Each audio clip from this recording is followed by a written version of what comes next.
Well, greetings everyone. This is Music is a Journey and I'm Peter Scove.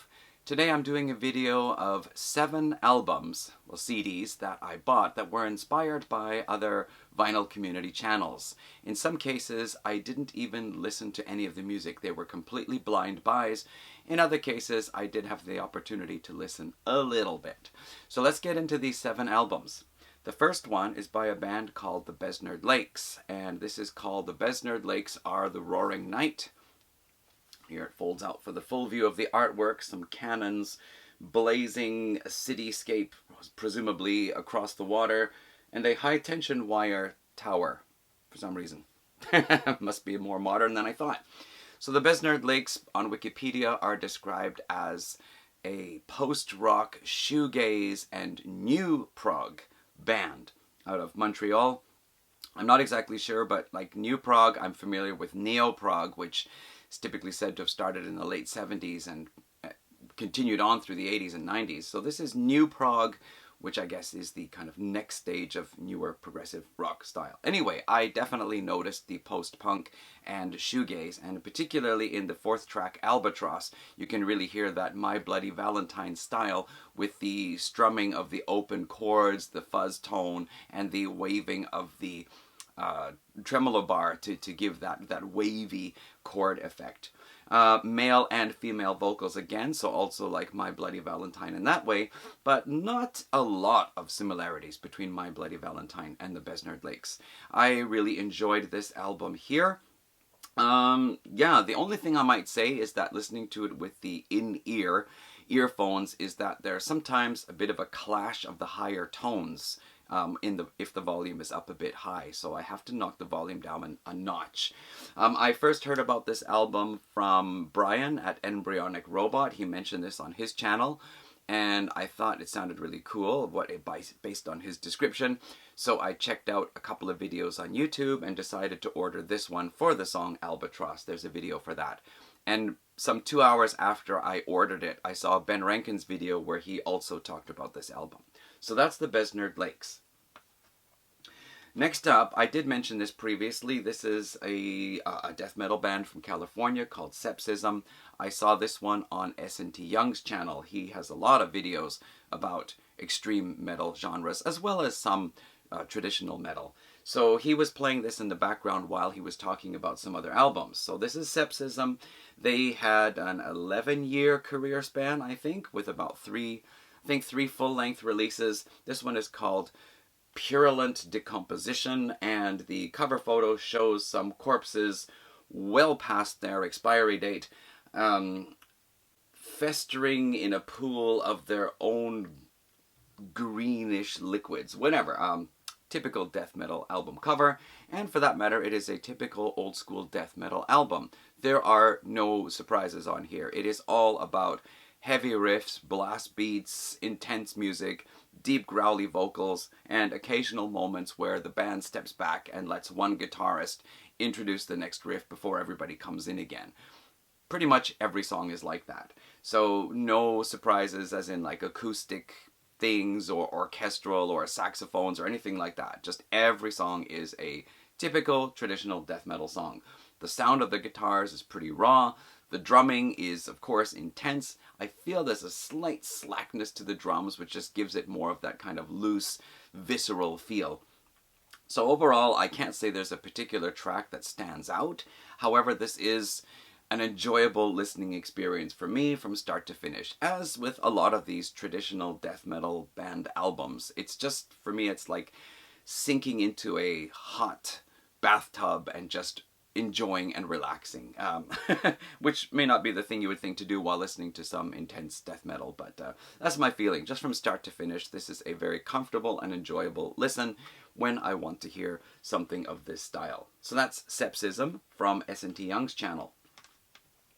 So next up, I did mention this in my previous video, this is Tucky Buzzard, and in fact, the album that I want to talk about is the one inside here. This is the cover for their 3rd album called Warm Slash, released in 1971.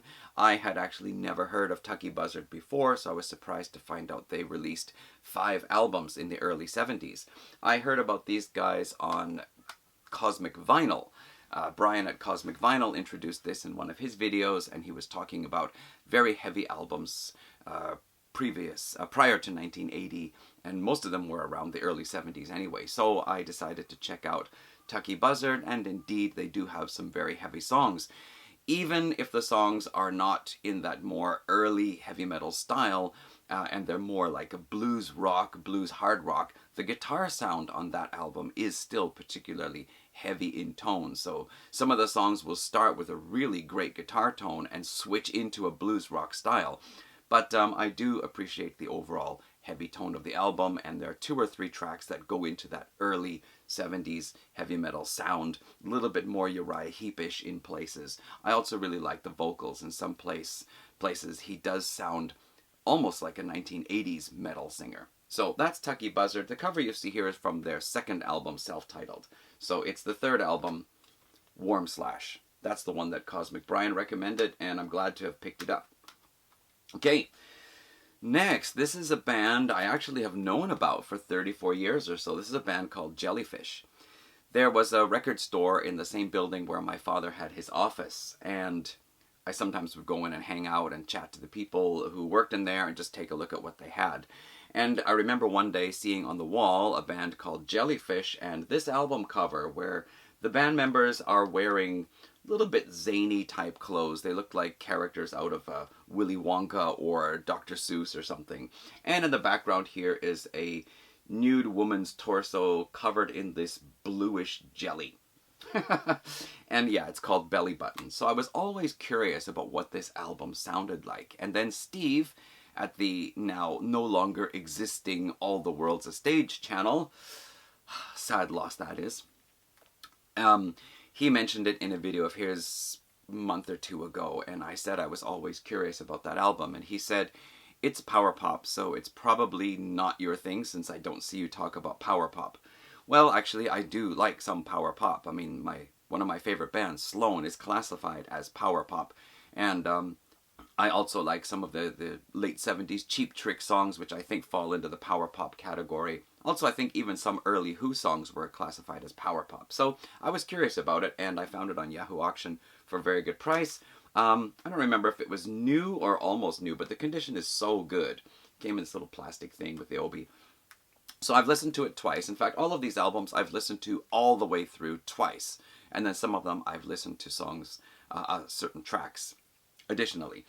So what do I think of this one here? Well, after the first few tracks, I couldn't really hear the power or the pop. This is more like an alternative rock band without really a lot of punch to it. Take your alternative rock early 90s album, pick out one of the lighter tracks and make an album like that. I was expecting a little bit more quirkishness, a little more frivolousness and fun. It's true that by the time we get to, I guess, the second side, there's a song called All I Want Is Everything. That is a little bit more like what I would have expected after seeing the album. It is a fun, upbeat song with a little more punch to it. Bit of an annoying synthesized trumpet sound to it, but it's passable. Overall, the album is all right. I can't say that any particular song really grabbed me and made me feel like I want to listen to this album more. So for now, this is an album that I will listen to a couple of times more just to see if there isn't anything that clicks with me at some point. There are a bunch of live bonus tracks on here, and one of them is a cover of the Paul McCartney song Jet, which I hadn't ever heard until only a few months ago because Shonen Knife did a cover of it, and I really liked their cover. Based on their cover, I thought it must be a great song. And Jellyfish, their version on here, their live version on here, is similar to the Shonen Knife one. It is exactly almost a pop-punkish style to it. I did check out the original Paul McCartney version. It does have the melody parts that I really like, but I feel that the song doesn't attract me as much as these more simplified versions here with Jellyfish and Shonen Knife. So anyway, that's Jellyfish's Belly Button album from I think it's 1990 or 91, somewhere around there. And I heard about that. Well, I heard about it 34 years ago in the record store, but I finally felt inspired to check it out after seeing it on Steve's channel at All the World's a Stage. Please come back, Steve, if you can. So this one here next is probably the most difficult one for me. This is Nick Cave and the Bad Seeds, Push the Sky Away. So I never heard of Nick Cave before, but I saw Ben Rankins did a 3-part video series on the history of Nick Cave. And I saw part 3, where he talked about a side project called Grinderman, which I checked out and thought that sounds pretty cool. I might have to get a hold of that album. And then I heard some other people mentioning Nick Cave, and when it came to album covers with men in suits, or men and women in suits anyway, on the cover, that thread that went around, this was mentioned. And then again, I saw Alex at Beer and Vinyl mention this album, and he said that he wasn't really familiar with Nick Cave, but this looks like a rabbit hole he could get into. So I was ordering an album through Discogs from Australia, and the seller said, for the same shipping price, I can add 2 more CDs. So since he was an Australian seller, I thought, let's check out what he has of Nick Cave and the Bad Seeds. And the only studio album he had was this one here. So that's how I decided, just blind buy, let me pick it up and hear what all the excitement is about Nick Cave. Now, it's quite possible that this was the wrong starting point for me. Maybe I should have checked out the Grinderman CD, but that seller didn't have it. So here we have a man, well-dressed man in a suit here, opening a door, and a completely nude woman walking past. And he's opening the door, and she's walking by with no clothes on. So my impression is that she should be saying, push this guy away, rather than the album being titled Push This Guy Away. I guess maybe he's saying, look, honey, we're late. Let's get ready to go. And she's like, look, I just came out of the shower. I need to put some clothes on. I don't know. Anyway, so my impression of this album is the music is very sparse. It's usually just drums, bass, maybe some guitar, possibly some other instruments. Very much simple, very clearly recorded, nicely done, but really sparse. And there isn't really any push, kick, or punch to the songs here as far as the music goes. Vocally, it is a kind of spoken, half-sung delivery. Reminds me of what I think Leonard Cohen sounds like, although I've never really listened to Leonard Cohen very much. And the way he uses his voice in some of the songs, a couple of the tracks almost reminded me of Roger Waters. So actually I thought it's like Leonard Cohen sings Roger Waters. I'd say so far there are only 2 tracks on here that I actually felt the second time through. I think I can enjoy this one. Wide Lovely Eyes is probably my favorite. That's the second one. There's the third track, Water's Edge. I'm really uncomfortable listening to it because it sounds like it is a gang of guys raping a gang of girls at the seaside. I'm not sure if that's really what it is, but that's the impression I'm getting from the lyrics, and I really don't like it. I mean, it's sung in a very dark and almost sinister tone, so that's why I feel, and listening to the lyrics, that's what's happening, and I don't care for that. But, you know, maybe that's something that happened. Kind of shit goes down. So overall, this is an album I'll probably have to listen to once or twice more, and I'm not sure if this is one that's going to be picked out again. It might just be, it was a blind buy, I satisfied my curiosity. So that's Nick Cave and the Bad Seeds, Push This Guy Away, from Alex at Beer and Vinyl, Ben Rankins, and at least one other person. So next, just a week ago, we had this thing on Northern Revolution's channel. In fact, the video is up now. A bunch of us knuckleheads got together to talk about our favorite Canadian albums from this millennium. And Brian at Embryonic Robot, once again, he mentioned a band called Black Mountain. And I was familiar with the name because I checked out a list of stoner metal bands from Canada, and Black Mountain was on the list. So I'd heard of them, but I had no idea what they sounded like, except that they are, stoner rock anyway. So I was surprised to hear Brian recommend this one because he's usually more in the, like a post-punk, post-rock, new wave, punk, alternative, and all sorts of interesting stuff off the mainstream. But anyway, I saw this album was available on Amazon for a really good price, so I just ordered it blind buy, and I'm really happy with this one here. The first 4 tracks, I feel it just builds up the atmosphere of the whole album. The first song, Future Shade, actually reminds me of a song that Spell, another band from Vancouver, they're from Vancouver by the way, band Spell would do. And I really like Spell's third album, so I felt it was like a song Spell would do, just with more fuzz tone on the guitar. Next one, Horns Arising, also I really liked that one. Closer to the Edge is mostly just synthesizer, this kind of 70s spacey type synthesizer. And then we get to High Rise, the fourth track, with guest female vocals, I think. Again, more of this spacey synthesizer, lots of fuzz tone guitar. That song really got in under my skin. Like, I could feel like my blood was like prickling, and there was like something going into my soul deep down. Like, that is just an awesome track. It's moving me like a drug. The next 4 tracks on the album are also all really good and in the same vein. I feel High Rise was the high point for me, so after that it's like we drop down a little bit. But I just really enjoy this album. So again, stoner rock, lots of fuzz tone guitar, this spacey 70s synthesizer sound, and just really enjoy the album. I also love the album cover. There is this big black sea stack and then a giant speaker here sitting on the rocks by the sea. It reminds me of these 70s magazines speaker advertisements that you would see. So that's Black Mountain and their album Destroyer. Great stuff.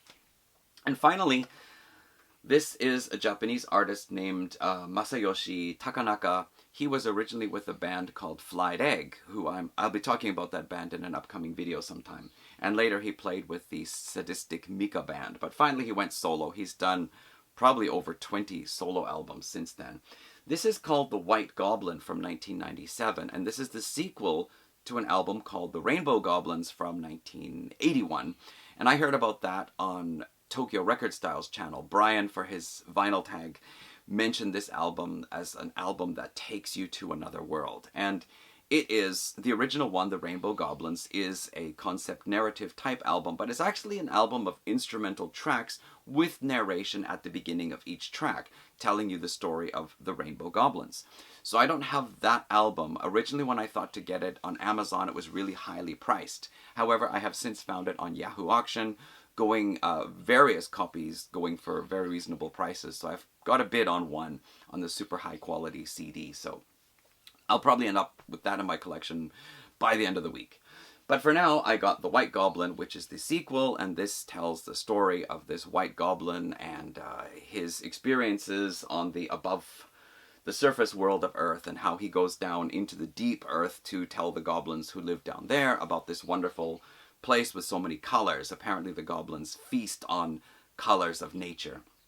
So this actually is well, it's analogous to human, environmental abuse, humans' exploitation of nature, and how we are so careless with our protection of nature, and instead just rape and pillage and build our concrete jungles everywhere. That's kind of what this is telling us in the story here. So overall, what is the music like? Well, each track is an instrumental with a guitar solo. Now each track has a different kind of feel to it. There's one that has a bit of a kind of hip-hop groovy beat to it. There's another one that has an acoustic beginning, some a little more symphonic, some a little bit more rock, but basically every track begins with some narration and then goes into the instrumental with the guitar solo as the main feature.